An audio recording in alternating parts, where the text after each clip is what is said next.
सर्वसामान्य जनतेचा हक्काचा आवाज। नमस्कार, मी अमोल बनासो खराडे, मुक्काम पोस्ट तडोळे, तालुका फलटण। मी भारतीय जनता पार्टीच्या वतीनं या ठिकाणी तळगाव जिल्हा परिषद गटांतर्गत जो पाडेगाव पंचायत समिती गण आहे, यामधून जी आता होऊ घातलेली 2026ची जिल्हा परिषद पंचायत समिती निवडणूक आहे, या निवडणुकीमध्ये पाडेगाव पंचायत समिती गणातून भारतीय जनता पार्टीच्या वतीनं उमेदवार म्हणून या ठिकाणी उभा आहे। आणि माजी खासदार आदरणीय स्वर्गीय लोकनेते हिंदूरावजी नाईक निंबाळकर, त्याचबरोबर महाराष्ट्र राज्याचे ग्रामविकास व पंचायत राजमंत्री आदरणीय जयकुमार गोरेभाऊ, आमचे नेते आदरणीय माढा लोकसभा मतदारसंघाचे लोकप्रिय पाणीदार माजी खासदार रणजितसिंह नाईक निंबाळकर दादा, त्याचबरोबर फलटण कोरेगाव विधानसभा मतदारसंघाचे लोकप्रिय आमदार आदरणीय सचिनदादा पाटील, फलटण तालुक्याचे ज्येष्ठ नेते आदरणीय प्रल्हादरावजी साळुंखे पाटील तात्या, राष्ट्रवादी काँग्रेस पार्टीचे तालुका अध्यक्ष आमचे मार्गदर्शक आदरणीय शिवरूपराजे खर्डेकर साहेब,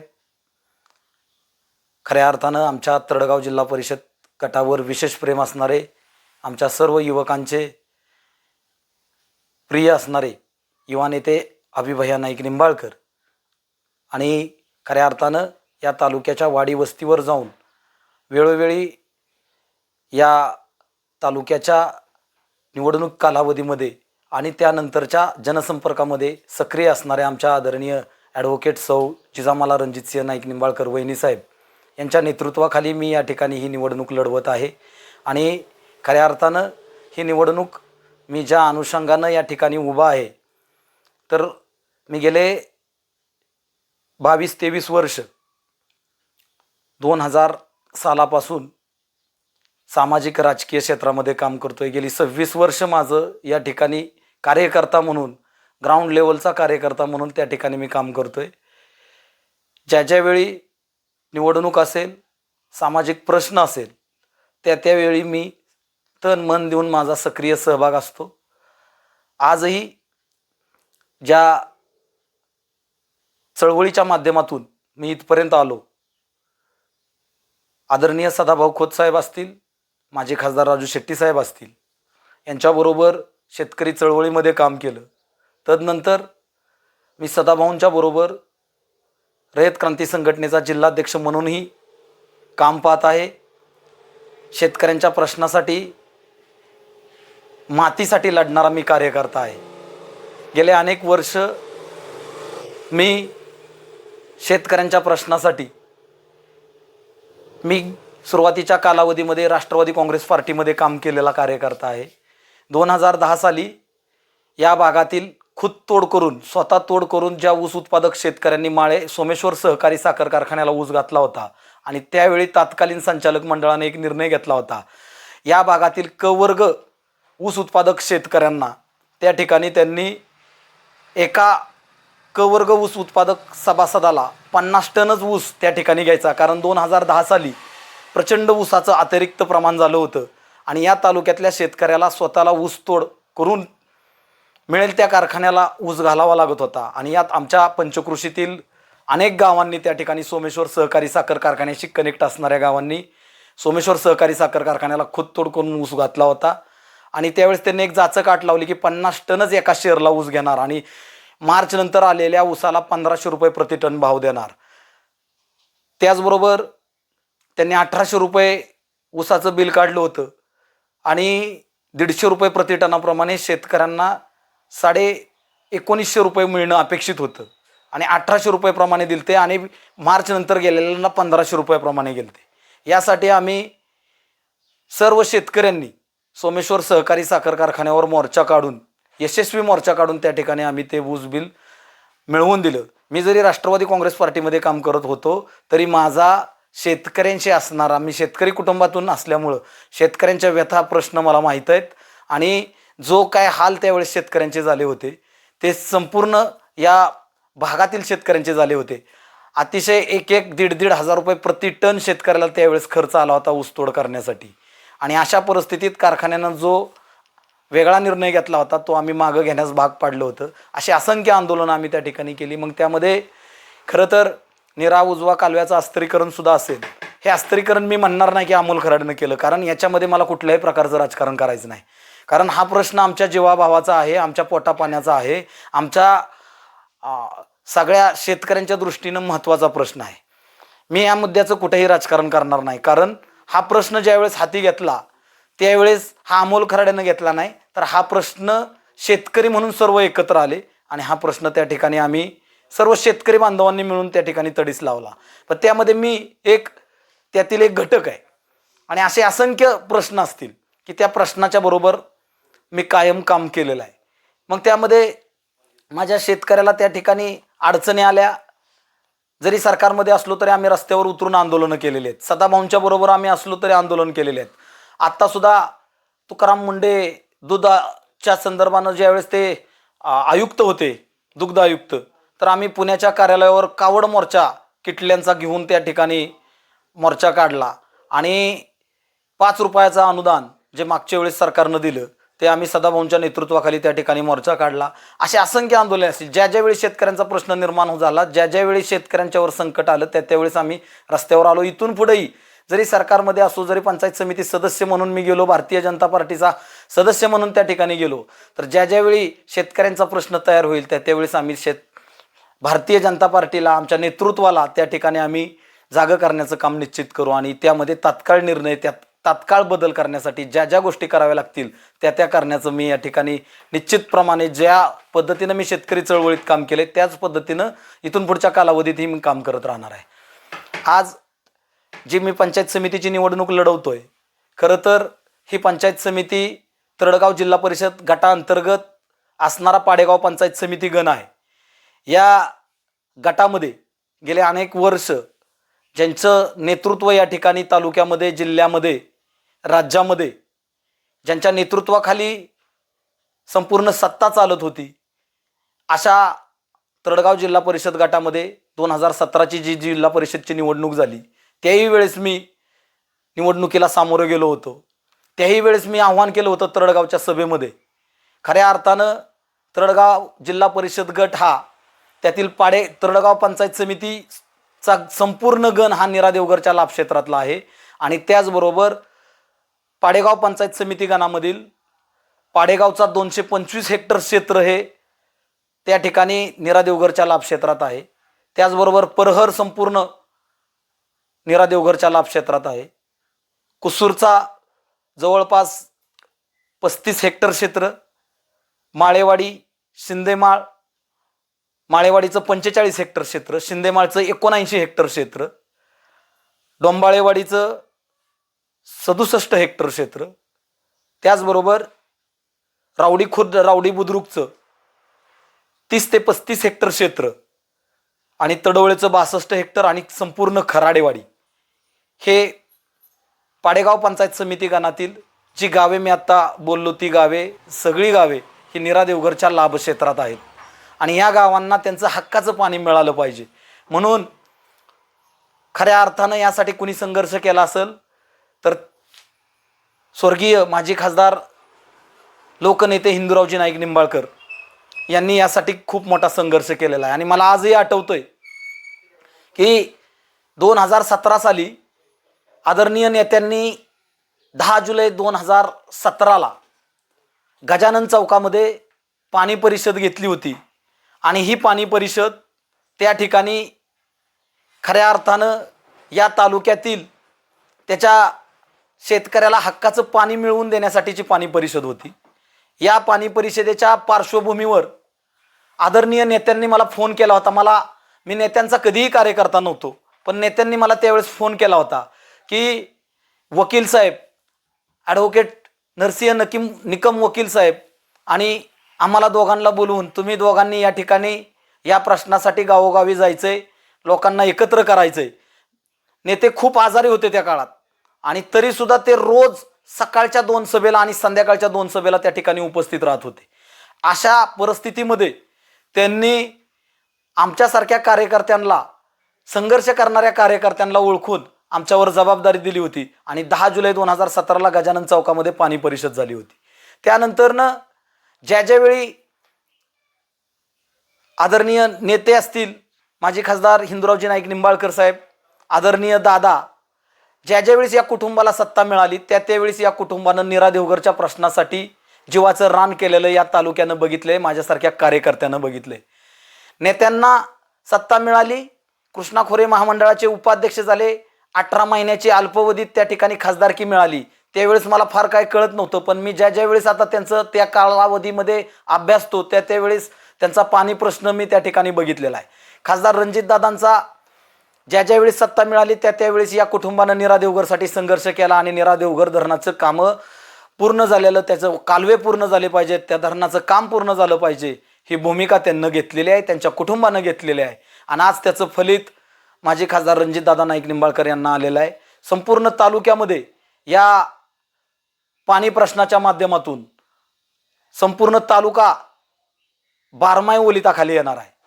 मी ज्यावेळेस 2017ला निवडणूक लढवली आणि तरडगावच्या सभेमध्ये मी बोलत असताना सांगितलं होतं, जर नीरा देवघरच्या प्रश्नावर संजूराजे बोलणार असतील तर मी माझा जाहीर पाठिंबा त्यांना त्या ठिकाणी देतो. कारण हा प्रश्न या तालुक्याच्या दृष्टीने महत्त्वाचा होता, परंतु त्यांनी कधीही त्या कुटुंबानं, राजे कुटुंबानं कधीही या प्रश्नावर ब्रशब्द आज तागायत काढलेला नाही. कारण हे हक्काचं जे 12 TMCचं धरण आहे आणि या माध्यमातून जी काही शेती आपली ओलिताखाली येणार आहे, आज खऱ्या अर्थानं नीरा देवघरचा फक्त एक मेन कालवा जाणार होता आणि त्याच्यावरून असंख्य दक्षिण बाजूला, मग त्यामध्ये तांबवे असेल, आरडगाव असेल, चांबारवाडी असेल, हिंगणगाव असेल, दुसऱ्या बाजूला शिरेची वाडी असेल, सासवड असेल, टाकूबाईची वाडी असेल, या गावांना, प्रत्येक गावांना, प्रत्येक शेतकऱ्याला त्या कॅनलवरून स्वतः उपसा सिंचन करून पाणी न्यायचं होतं. परंतु दादांनी ज्यावेळेस नीरा देवघरचा विषय हाती घेऊन त्याला 4000 कोटी रुपये मंजूर केले आणि काम आज काळजपर्यंत पूर्ण झालेलं आहे. या कालव्याच्या नुसता एक कालवा ठेवला नाही तर याच्याबरोबर दादांनी याला एक मायनर कालवा केला, ज्याचं भूमिपूजन लोकसभा निवडणुकीच्या पूर्वी दादांनी सुरवडीमध्ये शहाजीबापू पाटलांच्या प्रमुख शुभहस्ते त्या ठिकाणी केलं होतं. तो कालवा म्हणजे वाघोशी ते वडजल, ह्याला आम्ही डावा कालवा म्हणतोय.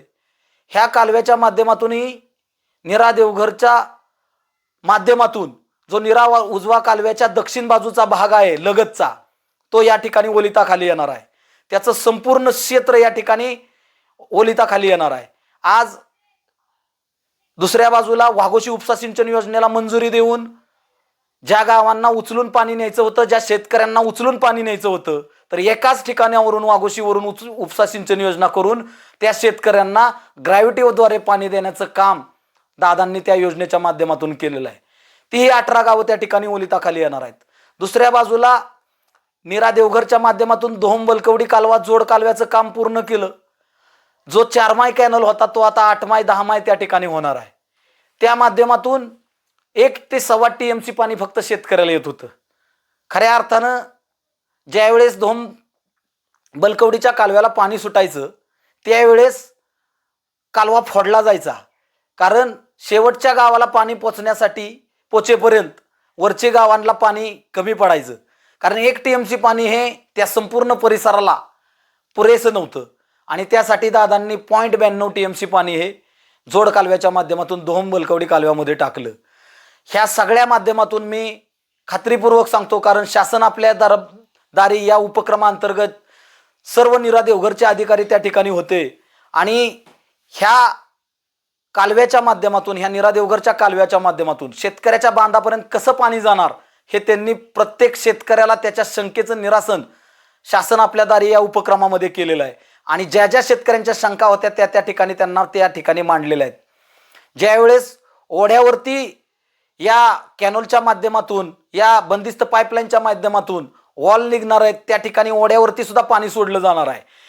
बघा, आज आपल्या तालुक्यामध्ये नीरा उजवा कालवा हा एकच कालवा, त्याच्यावर आता रेल्वे लाईनच्या शेजारून वडजलपर्यंत, वाघोशी ते वडजलपर्यंत नीरा देवघरचा मायनर कालवा, त्याला आम्ही डावा कालवा म्हणतोय, आणि काळजच्या वरून जात असलेला मेन कालवा, त्याच्यावरून वाघोसी उपसा सिंचन योजना, त्याच्यावरून धोम बलकवडीचा जुना कालवा, त्याला 0.92 TMC पाणी, हे सगळं जर व्यवस्थित सुरू झालं तर या तालुक्याच्या एकाही शेतकऱ्याला पाणी कमी पडणार नाही.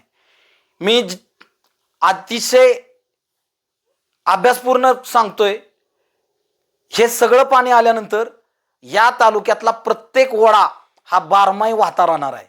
याच्या माध्यमातून जे जे बंधारे आहेत नीरा नदीवरील, मग त्यामध्ये आमचा मुरुमचा बंधारा असेल, आमचा होळचा बंधारा असेल, आमचा सांगवीचा बंधारा असेल, आमचा आसूचा बंधारा असेल, हे सगळे बंधारे फुल भरून बारमाही राहणार आहेत. या माध्यमातून नदीलगतचा शेतकरी आपली उन्हाळ्यामध्ये होणारी पाणी टंचाई त्या ठिकाणी दूर करणार आहे. आज मी अजून एक शेतकऱ्यांना सांगतो, नदीकाठच्या मागच्या वर्षी, आत्ताच्याच वर्षी ज्यावेळेस नीरा उजव्या कालव्याचं फलटण शहरामध्ये जे अस्तरीकरणाचं काम चालू होतं, त्यावेळी त्या ठिकाणी 2 महिने नीरा उजवा कालवा बंद होता. तर त्या ठिकाणी नदीची पाणी पातळी तळाला गेली होती. कारण ज्यावेळी या कॅनलचं पाझराचा माध्यमातून जे ओढे चालू राहत आहेत, त्या माध्यमातून नदीवरचे बंधारे पूर्णपणे भरून राहत आहेत. आपण आज कालवा पूर्ण क्षमतेनं वाहतोय, आज बंधाऱ्यामध्ये पाणी पातळी वाढलेली आहे. जर हे धोम बलकवडीचं असेल, नीरा देवघरचं असेल, हे सगळं पाणी, आणि अधिकाऱ्यांना सांगितल्याप्रमाणे प्रत्येक शेतकऱ्याच्या बांधावर तर पाईप जाणारच आहे, पण ओढ्यावरती सोडण्याचं सुद्धा नियोजन नीरा देवघरच्या माध्यमातून करण्यात आलेलं आहे. त्यामुळे ओढे पूर्णपणे बारमाही वाहते राहणार आहेत. अशा पद्धतीनं जर या तालुक्यातल्या शेतकऱ्याला त्या ठिकाणी पाणी मिळालं तर निश्चितपणानं या तालुक्यातील इंच न इंच जमीन खासदार रणजितदादांच्या माध्यमातून या ठिकाणी ओलिताखाली येणार आहे. आणि त्यांनी यासाठी अहोरात्र कष्ट घेतलेलं आहे, हे संपूर्ण तालुक्यानं त्या ठिकाणी बघितलेलं आहे. मी ज्या गणामध्ये निवडणूक लढवतोय तो गण गेले 15 वर्ष ज्यांच्या नेतृत्वाखाली या ठिकाणी 2012 सालापासून राजे कुटुंबाच्या घरातील सदस्य या ठिकाणी निवडून जातोय. आमच्या मूलभूत सुविधा आहेत, त्यामध्ये नागरिकीकरणाच्या अनुषंगानं असणाऱ्या, मग त्यामध्ये आमचे स्मशानभूमीचे प्रश्न असतील, गावातील बंदिस्त गटारचे प्रश्न असतील, दुसऱ्या बाजूला त्या ठिकाणी असणारे अंतर्गत रस्ते असतील, याचा सुद्धा न्याय आम्हाला त्या ठिकाणी मिळालेला नाही. त्याचबरोबर 2017 साली संजूराजे या जिल्हा परिषद गटातून निवडून गेले, आणि तरीसुद्धा ते ज्या संस्थेची निवडणूक लढवून गेले त्या संस्थेचं त्यांना सर्वोच्च पद भूषवलं. जिल्हा परिषदचे अध्यक्ष म्हणून त्यांनी काम पाहिलं. आमच्या तालुक्यातल्या, आमच्या या गटातल्या शेतकऱ्याला कुटी मशीन, शिलाई मशीन, पिठाची चक्की सुद्धा त्या ठिकाणी मिळाली नाही. खऱ्या अर्थानं माझ्यासारखा कार्यकर्ता ज्या ज्या योजना आहेत पंचायत समित्याच्या माध्यमातून, जिल्हा परिषदच्या माध्यमातून, त्या योजना आम्ही या ठिकाणी पोहोचवण्यासाठी कटिबद्ध राहणार आहे. मी जर या ठिकाणी पंचायत समितीला, या पाडेगाव पंचायत समिती गणातून निवडून गेलो, आणि खात्रीपूर्वक सांगतो की मी पंचायत समिती आपल्या दारी हा उपक्रम राबवीन. या माध्यमातून मी यात आमच्या जो गणाचा प्रचंड महत्त्वाचा असणारा प्रश्न आहे तो म्हणजे नीरा उजवा कालवा आणि नीरा नदी याच्यामधला जो बेल्ट आहे, हा वर्षानुवर्ष या ठिकाणी ओलिताखाली आहे. गेल्या 100 वर्षापासून हा बागायती पट्टा आहे. इथला जो शेताच्या बांधापर्यंतचा प्रश्न आहे तो प्रचंड गंभीर आहे. पाणंद रस्त्यांची प्रचंड वाईट अवस्था आहे. हे सगळे पाणंद रस्ते या 10-11 गावातील, संपूर्ण गावातील जेवढे पाणंद रस्ते असतील ते मी, माजी खासदार रणजितदादा असतील, आत्ताच थोड्या वेळापूर्वी जे आमच्या प्रचाराचा शुभारंभ झाला आणि त्यामध्ये आम्हाला आदरणीय जयाभाऊंनी या गटाला विशेष पॅकेज देणार, या गटाचा अनुशेष भरून काढणार, या अनुषंगाने आम्हाला आश्वासित केलेलं आहे. त्यामुळं मी आदरणीय रणजितदादा, आदरणीय जयाभाऊ, आदरणीय आमदार साहेब, आदरणीय तात्या, आदरणीय शिवरूपराजे आणि आदरणीय सदाभाऊ खोत साहेब यांच्या माध्यमातून हे सर्व पाणंद रस्ते मार्गी लावण्यासाठी प्रयत्नशील राहणार. ह्याच माझा या ठिकाणी पंचायत समिती गणासाठी पुढील कालावधीमध्ये जे काय माझं नियोजन आहे ते अशा पद्धतीचं असणार आहे. माझी तळगाव जिल्हा परिषद गटातील मतदार बंधू भगिनींना हात जोडून विनंती राहील की आम्ही या ठिकाणी सर्वसामान्य कुटुंबातील सर्वच उमेदवार आहोत. त्यामध्ये जे तळगाव जिल्हा परिषद गटासाठी सूर्यकांत उर्फ बंडाकाका खरात भारतीय जनता पार्टीच्या वतीनं उमेदवार आहेत. तळगाव पंचायत समिती गणामध्ये आमच्या भगिनी सौ स्मिता प्रशांत गायकवाड आणि पाडेगाव पंचायत समिती गणातून मी अमोल बन्यासो खराडे या ठिकाणी आम्ही तिघेही भारतीय जनता पार्टीच्या वतीने कमळ या चिन्हावरती निवडणूक लढवतोय. आपण सर्वांनी आम्हाला भरघोस असं सहकार्य देऊन भरघोस असं मतदान देऊन या ठिकाणी विजय करावा असं आवाहन करतो आणि विनंती करतो. माझे 2 शब्द या ठिकाणी संपवतो आणि मी पुन्हा एकदा मतदार राजाला नम्रपूर्वक आवाहन करतो. आपल्या भागातील महत्त्वाच्या आणि ताज्या बातम्या पाहण्यासाठी गंधवार्ता न्यूज चॅनलला यूट्यूबवर सबस्क्राईब करा आणि बेल आयकॉन प्रेस करा.